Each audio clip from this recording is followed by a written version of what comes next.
வண்டி ஓட்ட தெரியுமா இல்லையாடா? இதுல வேற கூலிங் கிளாஸ் போட்டு வண்டி ஓட்டுற. வண்டி ஓட்ட தெரியும் நினைச்சுதான்டா ஓட்டினேன். வண்டி ஓட்ட தெரியும் நினைச்சு ஓட்டின? ஆமாடா. அப்ப எதுக்குடா இந்த வண்டி எடுத்துட்டு வந்த? இப்போ வண்டியில வந்த ஒரு பந்தாடா. இப்படி எல்லாம் பந்தா வேணும்ல. என்ன வெட்டி பந்தா? போ முதல்ல இறங்கு, வேலை கிடைக்கத்தான் பாப்போம்.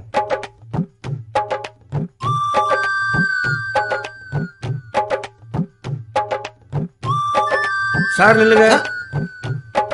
எங்க போறீங்க? Interview sir. எந்த கம்பெனிக்கு? தாசன் தாஸ். அதான் கேட்டு போனோம். ஏன்னா இன்டர்வியூ எடுத்தா மாத்திட்டாங்க. மாத்திட்டாங்களா? பயப்படாதீங்க, இதே பில்டிங் தான். 3ஆவது மாடியில இருந்தது 13ஆவது மாடிக்கு மேல மொட்டை மாடியில. மொட்டை மாடியில இன்டர்வியூ? என்ன சார் சொல்றீங்க? கரண்ட் கட் ஆகி போச்சு சார். கரண்ட் கட் ஆகி போச்சுன்னா இங்க இருக்கவே முடியாது. ஃபேன் கிடையாது, ஏசி கிடையாது, லைட் கிடையாது. அதனால மேனேஜர் என்ன பண்ணாரு, புதுமையா இருக்கட்டும்ட்டு மொட்டை மாடியில் இன்டர்வியூ வச்சுட்டாரு. காத்தோட்டமா இருக்கட்டும்னு. நீங்க என்ன பண்றீங்க? மொட்டை மாடிக்கு போறீங்க இன்டர்வியூக்கு. லிஃப்ட் இருக்கா சார்? லிஃப்ட் இருக்கியா? கரண்ட் இல்லாம எப்படி வேலை செய்யும்? அதனால 13 மாடியை நீங்க படிக்கட்டு ஏறி தான் போகணும். 13 மாடி ஏறி போகணுமா?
நல்லா வச்சான்டா இன்டர்வியூ. 13ஆவது மாடி.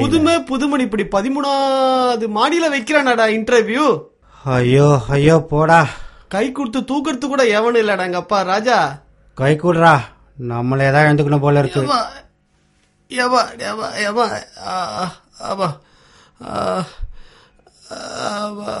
அதோ பாரா, மேனேஜர் நிக்கிற மாதிரி இருக்கு.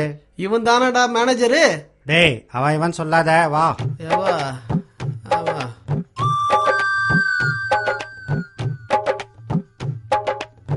Good morning sir. Good morning. ஏன்பா இன்டர்வியூக்கு தான் வந்தீங்களா? ஆமா சார். ஆமா சார். ஆமா, இன்டர்வியூக்குன்னா ஒவ்வொருத்தரா தான் வரணும். 2 பேரும் சேர்ந்து வந்திருக்கீங்க. ஆரம்பிப்போமா? Okay, ready. 1 2 3. நாங்க ஒன்னாவே பிறந்தோம், ஒன்னாவே வளர்ந்தோம், ஒன்னாதான் இன்டர்வியூக்கு வருவோம், ஒன்னாதான் வேலையில் சேருவோம், ஒன்னாதான் உங்க கழுத்தையும் அறுப்போம். அதான் ட்ரெஸ்ஸும் ஒரே மாதிரி போட்டு வந்திருக்கீங்களா? சட்டை கூட ஒரே மாதிரி அச்சா அளவெடுத்து தைச்ச மாதிரி. ஏன் ஒரே அளவு சட்டையை எடுத்து 2 பேரும் சேர்த்து ஒரே அளவு வர மாதிரி போட்டுண்டு ஒரே ஜாயிண்டா வரக்கூடாதா? அது எங்களுக்கு தெரியாதா? பாரிஸ்ல இருந்து டி நகர் வரைக்கும் நாங்க ஏறாத கடை கிடையாது, இறங்காத கடை கிடையாது. நாங்க 2 பேரும் சேர்ந்து போட்டுக்கிற மாதிரி சட்டை கிடைக்கல. நாங்களே அந்த வருத்தத்துல வந்திருக்கோம், நீங்க வேற சார். சரி, இப்ப என்ன இன்டர்வியூக்குள்ள போவோமா? இன்னும் இன்டர்வியூக்குள்ளே போவே இல்லையா? இல்லையா, இனிமேல் தான். இப்பதான் வந்தீங்க. நீங்க யாரு, உங்க பேரை கேட்டுட்டு அப்பதான் இன்டர்வியூக்குள்ள போனோம். சரி சரி, ஒண்ணு அலட்டிட்டீங்களே. சரி சரி, இதுக்கப்புறமா இன்டர்வியூ நடத்துங்க. இன்டர்வியூக்குள்ள போறீங்கல்ல, போங்க. போவார்ல, போயிடுவா. வெயிட் பண்ணுங்க. ஏன் நான் போக மாட்டேன்னு சந்தேகமா? இல்ல இல்ல சார், நீங்க தான் இன்டர்வியூ நடத்துறீங்க. உங்களை பார்த்தா நல்ல கேள்விலாம் கேட்பீங்க தெரியுது. அதனால கேளுங்க கேளுங்க. அதுதான் 13ஆம் மாடியில் இன்டர்வியூ வச்சிருக்கேன். கரண்ட் இல்லைன்னா கூட இன்டர்வியூ கேன்சல் பண்ணக்கூடாதுன்ட்டு. ஓகேவா? இன்டர்வியூ வச்ச சரி. ஆனா கேள்விக்கு மட்டும் 2 பேரும் சேர்ந்தா அப்படி பதில் சொல்லக்கூடாது. நான் உங்ககிட்ட கேள்விட்டா நீ பதில் சொல்லணும், நான் உங்ககிட்ட கேள்விட்டா நீ பதில் சொல்லணும். அதுவும் நான் 2 பேரும் சேர்ந்தா தான் பதில் சொல்லணும்னு சொல்லிட்டு ஒரே கேள்விக்கு 2 பேரும் சேர்ந்து கோரஸா பதில் சொல்லக்கூடாது. ஓகேவா? அந்த கண்டிஷன் சரியா? ஓகேவா? ஓகே ஓகே ஒத்துக்கோ. சரி சார், வேற வழி இல்லைன்ட்டுங்க, ஒத்துக்கிறோம். தனித்தனியா பதில் சொல்றோம். உன் பேர் என்ன? விச்சு. என்னையா அது விச்சு பிச்சுலாம் பேர் வச்சுக்கிட்டு முழு பேரை சொல்லியா? சார், என் முழு பேர் விஸ்வநாதன். நான் ஒரு பொண்ணை லவ் பண்ணனா? ஓ, அது வேறயா? ஆமா சார், நான் லவ் பண்ணக்கூடாதா? நான் ஒரு பொண்ணை லவ் பண்ணேன். அந்த பொண்ணு என்னை எப்ப பார்த்தாலும் பார்க்கும்போதெல்லாம் நாதனை கண்டேனடா நாதனை கண்டேனடான்னு பாட்டு பாடுவா. நான் பார்த்தேன், நாதனை தானே கண்டேன்னு சொன்னேன். இந்தான்னு சொல்லிட்டு நாதனை அவகிட்ட கொடுத்துட்டேன். நாதன் அங்க போயிடுச்சுன்னா மீதி விச்சு. அதான் இங்க வந்து நிக்கிறேன். உன் பேர் என்ன? ஹச். என்னையா பேரை கேட்டா தும்முற? தும்மல சார். அவன் பேர் எப்படி விஸ்வநாதன்றது முழு பேரோ அதே மாதிரி என் பேர் அச்சுத லிங்கம் சார். நீ ஒரு கதை சொல்ல போற? ஏன் அவன் ஒரு கதை சொல்லும்போது நான் ஒரு கதை சொல்லக்கூடாதா? 2 பேர் ஒரே மாதிரி தான் சார் கதை சொல்லுவோம். ஒரு நாள் சத்திரத்துல படுத்து தூங்கிட்டு இருந்தேன். எவனோ ஒருத்தன் லிங்கத்தை லவுட்டின்னு போயிட்டான். லிங்கம் போயிடுச்சு. அதான் ஹச் ஹச் ஆயிட்டேன் சார். ஓகே, உங்க பேரை சொல்லிட்டீங்க. உங்க அட்ரஸ் ஏற்கனவே அப்ளிகேஷன்ல இருக்கு. இப்ப இன்டர்னாலே ஒரு ஃபார்மாலிட்டி இருக்கு. ஏதோ கேள்வி கேட்கணும், அதுக்கு நீங்க சரியா பதில் சொல்லுங்க பார்க்கணும். சரி, அதுபடி உங்ககிட்ட சில கேள்வி கேட்கறேன். ஓகேவா? Okay sir. இப்போது வானத்தில் இருப்பது சந்திரனா சூரியனா? வானத்துல இருக்கிறது சூரியனா சந்திரனா எனக்கு தெரியாது சார். ஏன்னா நான் இந்த ஊருக்கு புதுசு. உனக்கு தெரியுமா? சார், பகலா இருந்தா வானத்துல இருக்குது சூரியன், இரவா இருந்தா வானத்துல இருக்குது சந்திரன். ஆனா இது இரவா பகலா நீங்க தான் சார் சொல்லணும். அதுவும் நான் தான் சொல்லணுமா? ஆமா சார். ஓகே, அடுத்த கொஸ்டின் போவோம். உனக்கு தெலுங்கு படிக்க தெரியுமா? நல்லா தெரியும் சார். உனக்கு படிக்க தெரியுமா? எனக்கும் நல்லா தெரியும் சார். ஆனா ஒரு சின்ன கண்டிஷன். தெலுங்கு படிக்கிறதுல என்னையா கண்டிஷன்? தெலுங்குன்னு தெலுங்க தமிழ் எழுதுனா ரொம்ப நல்லா படிப்பேன் சார். நீயும் அப்படிதானே? நாங்களும் நல்லா படிப்போம் சார். ஓகே, நீங்க 2 பேரும் கெட்டிக்காரங்களாகிறத நான் எப்படி நம்புறது? முதல்ல நீ ப்ரூஃப் பண்ணு. நான் கெட்டிக்காரன் உங்களுக்கு தெரியணும். ஆமா. அதானே சார் பிரச்சனை. கண்டிப்பா. நான் ப்ரூஃப் பண்றேன் பாருங்க சார். நீங்க இப்ப என்கிட்ட ₹1 கொடுக்குறீங்க. ஆ, ₹1 கொடுத்தீங்கன்னா எடுத்துட்டு ஓடி போயிடுன்னு நினைக்கிறீங்களா? உடவலாம் மாட்டேன். ஓடலாம் மாட்டேன் சார். ₹1 தூக்கினவனா ஓடுவானா? பெரிய அமௌண்டா இருந்தா யோசிப்பேன். இப்ப ₹1 கொடுக்குறீங்க. ₹1 கொடுத்து கடைக்கு போய் தீப்பெட்டி வாங்கி வர சொல்றீங்க. கடைக்கு போவேன், அங்க ₹1 கொடுத்து தீப்பெட்டி வாங்குவேன். தீப்பெட்டி வாங்கினோன்னே அப்படியே வாங்கி வந்து உங்ககிட்ட கொடுக்க மாட்டேன். வாங்கி அங்கேயே பார்ப்பேன். பெட்டி மேல 50 குச்சின்னு எழுதியிருக்கும். அந்த பெட்டிக்குள்ள 50 குச்சி இருக்கான்னு அங்கேயே உட்காந்து பிரிச்சு ஒவ்வொன்னா எண்ணி பார்த்து 50 குச்சி இருக்கான்னு பார்த்துட்டு உங்ககிட்ட எடுத்துன்னு வந்து கொடுப்பேன். இப்ப தெரியுதா நான் எவ்வளவு பெரிய கெட்டிக்காரன்னு? ஓகே ஓகே, நீ கெட்டிக்காரன்னு ப்ரூவ் பண்ணிட்ட. நெருப்பெட்டி வாங்காமையே ப்ரூவ் பண்ணிட்ட. இருந்தாலும் நீ எப்படி?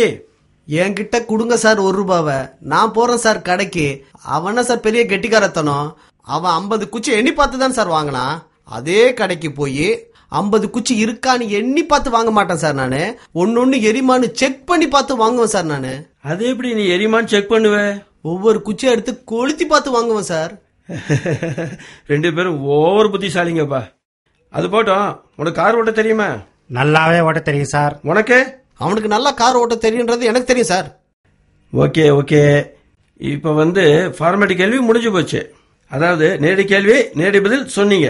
இப்போ ஒரு 6 கொஸ்டின்ஸ். அந்த கொஸ்டின்ஸுக்கு நீங்க என்ன பண்ணும்? உங்ககிட்ட 3 கேள்வி கேட்பேன், உங்ககிட்ட 3 கேள்வி கேட்பேன். அதை நீங்க நேரடியா பதில் சொல்லக்கூடாது. மாத்தி மாத்தி யோசிச்சு பதில் சொல்லணும். ஓகேவா?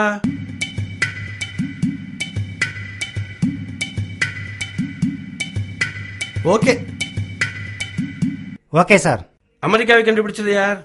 அமெரிக்காவை கண்டுபிடிச்சது யார் நமக்கு தெரியும். ஆனா இந்த ஆள் மாத்தி யோசின்னு சொல்றாரு. மாத்தி யோசிக்கிறான்னு எப்படி? வேற மாதிரி சொல்லணுமா? அமெரிக்காவுக்கு பதில் ஆப்பிரிக்கான்னு சொல்லணுமா? எப்படி யோசிக்கிறது தெரியலையே. நான் கண்டுபிடிச்ச சொல்லணுமா, அவர் கண்டுபிடிச்ச சொல்லணுமா, எப்படின்னே தெரியலையே. யோசிக்கணும். யோசிக்கவே தெரியாதே, வேற எப்படி சொல்றது? அது வேலைக்காவது. இப்படி சொல்லி பார்க்கலாம். சரி சார், அமெரிக்காவை முதல்ல மறைச்சு வச்சது யாருன்னு சொல்லுங்க, கண்டுபிடிச்சது யாருன்னு நான் சொல்றேன். இது கரெக்டான பதில் தான். மிகப்பெரிய கண்டம் எது சொல்லு பார்க்கலாம். உங்ககிட்ட மாட்டிட்டு இருக்கேனே, இதான் பெரிய கண்டம். சரி, பருவமழை பெய்யறதுக்கு என்ன காரணம் சொல்லு பார்க்கலாம். இந்த காரணம் என்னால சொல்ல முடியாது சார். பிரான்சில் ஓடும் மிகப்பெரிய நதி எது? பாஸ்போர்ட்